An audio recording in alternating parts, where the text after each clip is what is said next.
Hai adik-adik, kembali lagi bersama Kak Amel. Nah, di sini Kak Amel membawa sebuah amplop yang berisi suatu materi yang akan kita bahas pada hari ini. Apa ya kira-kira materinya? Mari kita buka.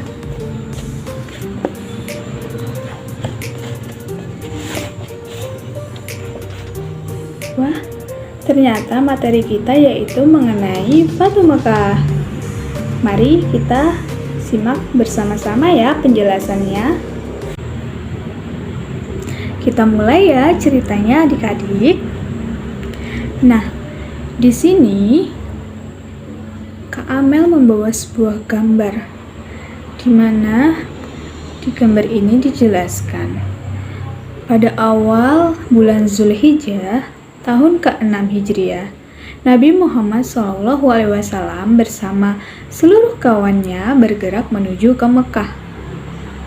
Nah, dalam rangka untuk menjalankan ibadah umroh, para sahabat Nabi sangat antusias sekali mengikuti perjalanan ke Mekah, terutama kaum muhajirin.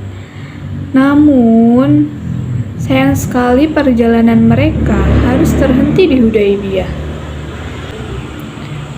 Di Hudaybiyah, beberapa kaum Quraisy bertanya tentang keperluan mereka datang ke Mekah.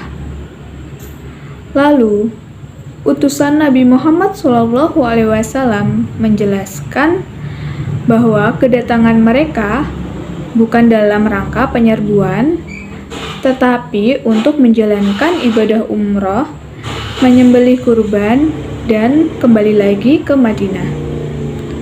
Namun, orang-orang Quraisy ini tetap menolak kedatangan Nabi Muhammad SAW dan para sahabatnya.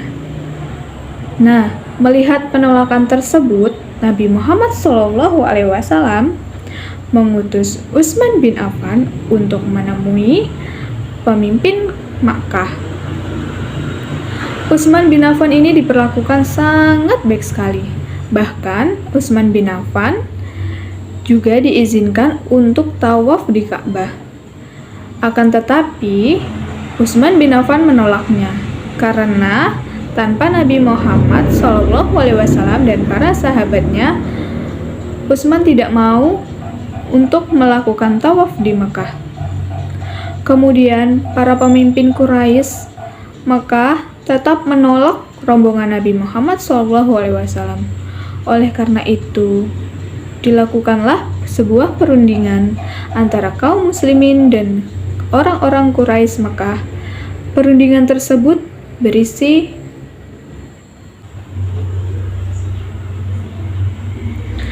pertama, yakni gencatan senjata selama 10 tahun, tiada permusuhan dan tindakan buruk terhadap masing-masing dari kedua belah pihak selama masa tersebut.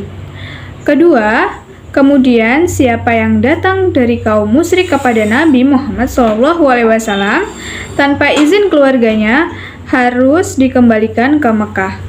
Tetapi, jika ada di antara kaum muslimin yang berbalik dan mendatangi kaum musyrik, maka ia tidak akan dikembalikan. Ketiga, diperkenankan siapa saja di antara suku-suku Arab untuk mengikat perjanjian damai dan menggabungkan diri kepada salah satu dari kedua belah pihak. Ketika itu, suku Khuza'ah menjalin kerjasama dan mengikat perjanjian pertahanan bersama dengan Nabi Muhammad SAW dan Bani Bakar memihak kepada kaum musyrik. Ketiga, lalu tahun tersebut Nabi Muhammad SAW dan rombongan belum diperkenankan memasuki Makkah. Tetapi tahun depan dan dengan syarat hanya bermukim 3 hari tanpa membawa senjata kecuali pedang yang tidak dihunus. Kelima, perjanjian ini diikat atas dasar ketulusan dan kesediaan penuh untuk melaksanakannya tanpa penipuan atau penyelewengan. Kesepakatan tersebut dikenal sebagai Perjanjian Hudaybiyah. Isi perjanjian tersebut membuat kaum muslimin keberatan. Namun, Nabi Muhammad SAW berhasil meyakinkan para sahabatnya setelah 20 hari di Hudaybiyah, mereka kembali ke Madinah.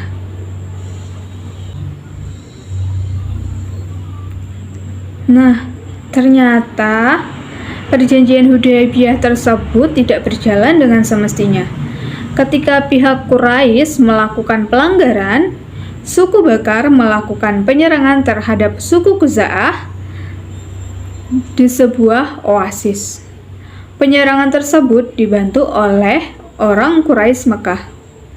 Pelanggaran tersebut membuat Nabi Muhammad SAW dan para sahabatnya untuk mengambil keputusan penting, yaitu menyerbu Mekah. Sedangkan pihak Mekah mengirim Abu Sufyan ke Madinah untuk melakukan diplomasi. Namun, Nabi Muhammad SAW tidak menghiraukan Abu Sufyan. Oleh karena itu, Abu Sufyan kembali ke Mekah. Setelah bertahun-tahun, jumlah pengikut Nabi Muhammad SAW semakin besar. 10.000 pasukan Muslim diberikan senjata lengkap dan telah siap untuk menuju ke Mekah. Kali ini pasukan Muslim akan menjalankan misi yang sangat menentukan, yaitu Fathu Mekah, atau pembebasan kota Mekah dari kaum Quraisy. Ketika kaum muslimin memasuki kota Mekah, kaum Quraisy hanya bisa pasrah dan menyerah. Setelah menguasai Mekah, Nabi Muhammad SAW mengambil keputusan, yaitu memerintahkan para pemimpin pasukannya mengucapkan Al-Yaum, Yauma Al-Marhamah, yang artinya adalah hari ini adalah hari kasih sayang. Nabi mengampuni semua penduduk Mekah dan melarang pasukannya melakukan pertumpahan darah. Pada 17 Ramadan 8 Hijriah, Mekah berhasil dibebaskan dari kaum Quraisy dan berhala dihancurkan. Setelah kota Mekah berhasil dibebaskan dari orang-orang Quraisy, Nabi Muhammad SAW mengutus Bilal bin Rabah untuk mengumandangkan azan. Itulah penjelasan dari kisah Fathu Mekah yang dapat saya sampaikan kepada adik-adik semua. Semoga bisa dipahami dan bermanfaat ya. Sekian video praktek pembelajaran yang dapat saya sampaikan. Apabila ada kesalahan kata maupun perbuatan saya, mohon maaf yang sebesar-besarnya. Wassalamualaikum warahmatullahi wabarakatuh.